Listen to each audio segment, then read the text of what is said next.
Subscribe to our YouTube channel and press the bell icon to get latest notifications.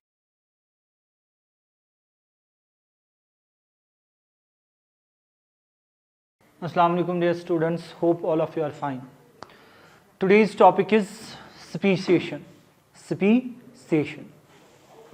The concept of speciation was given by orator F. Cook. Orator F. Cook in 1906. Speciation is the term which describes origin of new species from the previous one.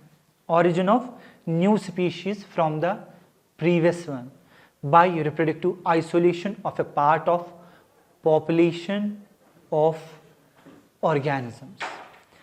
Speciation is defined as the process of origin of new species from the existing one due to reproductive isolation of a part of its population. Speciation simply includes what we called there will be origin of new species, formation of new species. But like cell simply forms from the pre-existing cell, same species will form, but it will get formed from pre-existing species, previous species. How? By reproductive isolation. By reproductive isolation of small section of the population.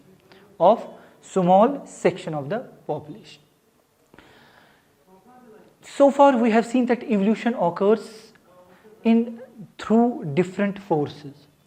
But if we see, evolution can be microevolution or macroevolution. Microevolution occurs in a particular species.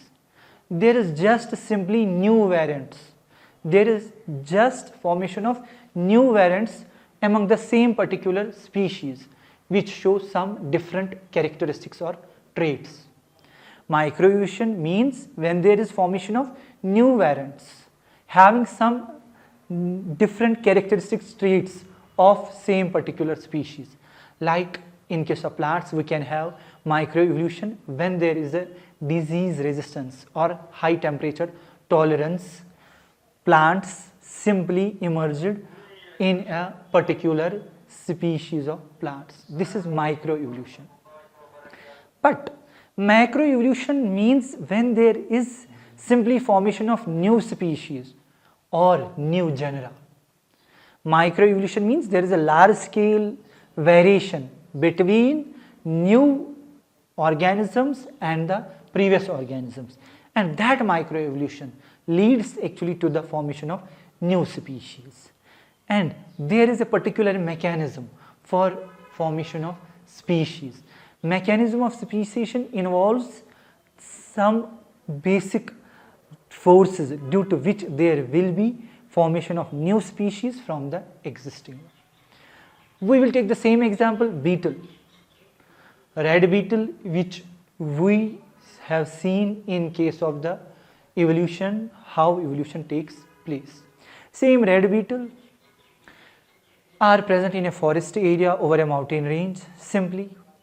Now with the time, male and female beetles simply show process of reproduction, and there is increase in the population of beetles. Then what happens in this mountain range where these beetle population are present? They simply divide into subpopulations. And every subpopulation have some restricted area in that mountain range. These subpopulations are simply called as demes. Now these demes are simply present around a particular area where there are green color bushes present in this mountain range. Mountain range, it's a large scale area, and now there is simply subpopulations present in this mountain range. There is formation of demes already. Crow is the natural predator of these beetles.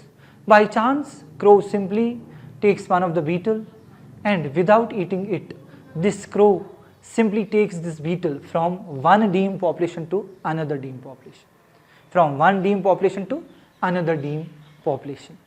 This beetle which entered a new deme population will simply enter a new gene pool, because that deme population will have their own characteristics, will show some unique characteristics as well. Now this beetle entered that gene pool of this DIM population. What will happen there? It will simply show process of reproduction. The characteristics possessed by this beetle simply mingle with the characteristics of that DIM population in which it entered, and there will be simply formation of new offspring, and that new offspring will possess traits of both the beetle which has entered from another DIM to this DIM population.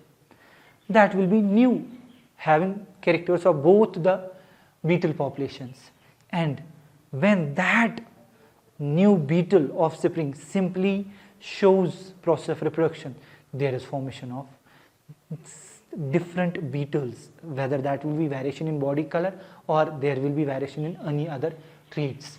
This is how speciation occurs. This is how actually speciation takes place. There is simply isolation due to some mechanism. Reproductively, a small section of a population is reproductively isolated from the parent population. This is mechanism how speciation occurs. Now there might be question in your mind, what is reproductive isolation? Reproductive isolation is the mechanism which checks population of two different groups. Reproductive isolation is the mechanism which checks population of two different groups from interbreeding. That means any method or any mechanism which simply stops two different groups from sexual intercourse, from interbreeding. That mechanism, that method is simply called as reproductive isolation. There are different methods of reproductive isolation. We have different categories through which there is isolation of a small population of species, and that gives rise to the new species. Like the first method for reproductive isolation is temporal isolation. Temporal isolation. It's also called as spatial isolation. Spatial isolation. Here you will see two different groups of animals, two different groups of organisms are not going for interbreeding because their breeding seasons are at different times. Simply temporal isolation is the failure of two groups of organisms to interbreed due to different breeding seasons or due to different breeding time. This type of isolation is usually seen in the birds. Then another method of reproductive isolation is behavioral isolation. In case of behavioral isolations, two groups of organisms fail to interbreed due to simply change in their mating and courtship behavior. Due to differences in courtship and mating behavior. That means when there will be the process of reproduction, male and female organism has to come closer so that they will go for process of reproduction. But their behavior is different.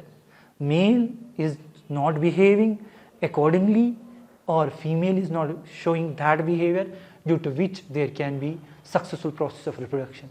Again, this type of behavioral isolation is seen in birds. Then we can have another reproductive isolation due to physiological isolation. Physiological isolation is simply failure of two groups of organisms to interbreed due to incompatibility of gametes. Or due to incompatibility in production of gametes and simply survival of gametes. Due to the incompatibility either in production of gametes or survival of gametes. This type of reproductive isolation is also visualized to some extent in human beings. There is simply formation of gametes, but till the process of fertilization, these gametes are not able to survive. Or what happens? There is simply successful fertilization, but after fertilization, zygote is not viable. This is again physiological isolation. Or In case of gametes, there might be simply problem in production of gametes. Gametes are not produced viable. They are not enough viable that they can go for the successful process of fertilization. This is physiological isolation. This is physiological isolation. Then we can have one more type, that is mechanical isolation. That is mechanical isolation. It is the failure of two groups of organisms to interbreed due to different size or shape of the genitalia. That means size or shape of reproductive organs is different in two group of organisms, due to which interbreeding is prevented. Then there can be another mechanism for reproductive isolation, that is geographical isolation. This is a chance that there might be isolation between two groups of individuals due to some geographical barrier. Whether that geographical barrier is mountain, sea, river, ocean, or any other geographical barrier that simply isolates two groups of organisms and they are not able to interbreed. This is how reproductive isolation helps in the formation of speciation, that is formation of new species from the existing one.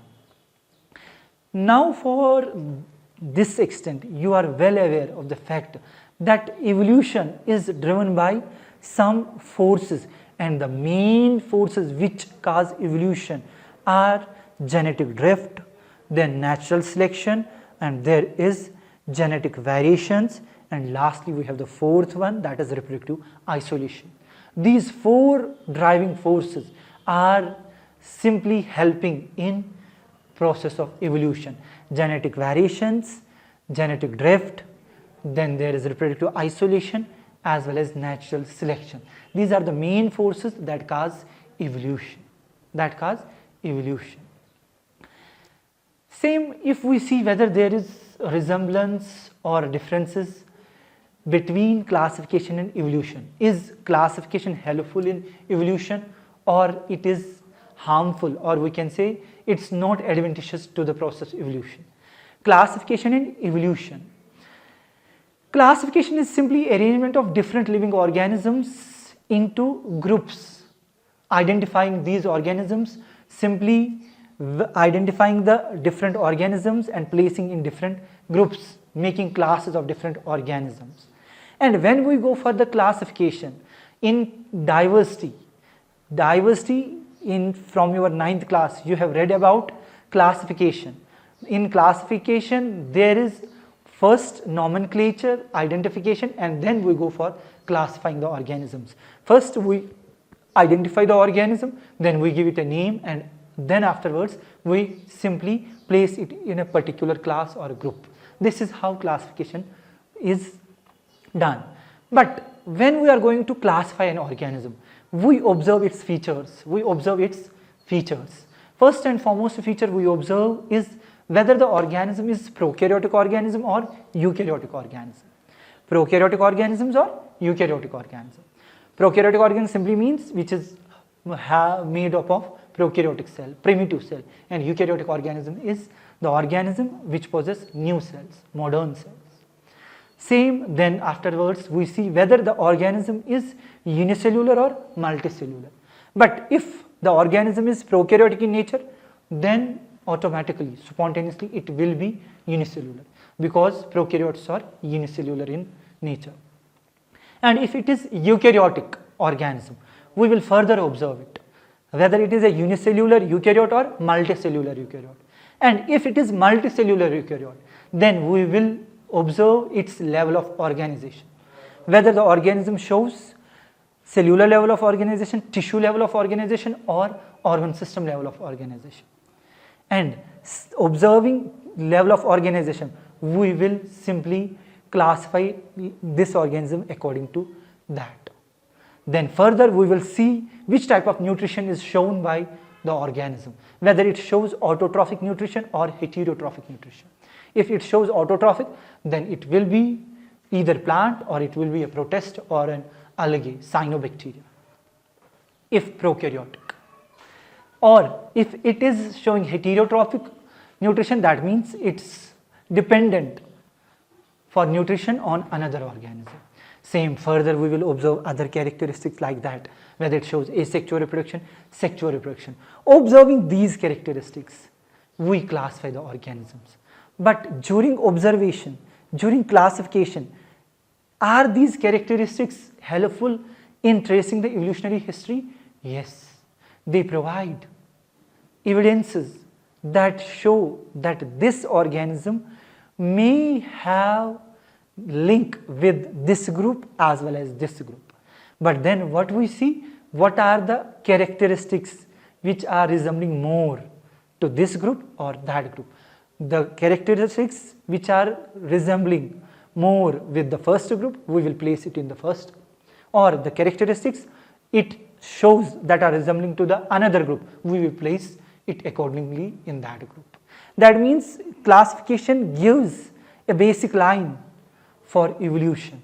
There is a classification which is based upon the evolutionary history, phylogenetic classification, one of the branch of classification where we also observe phylogenetic characteristics, evolutionary history, and then afterwards go for its classification. That means classification proves helpful for evolution. Classification proves helpful for evolution, or we can say that classification and evolution goes side by side. It's fruitful that classification should be done, and that will provide a support towards the process of evolution. This is all for today. Thank you.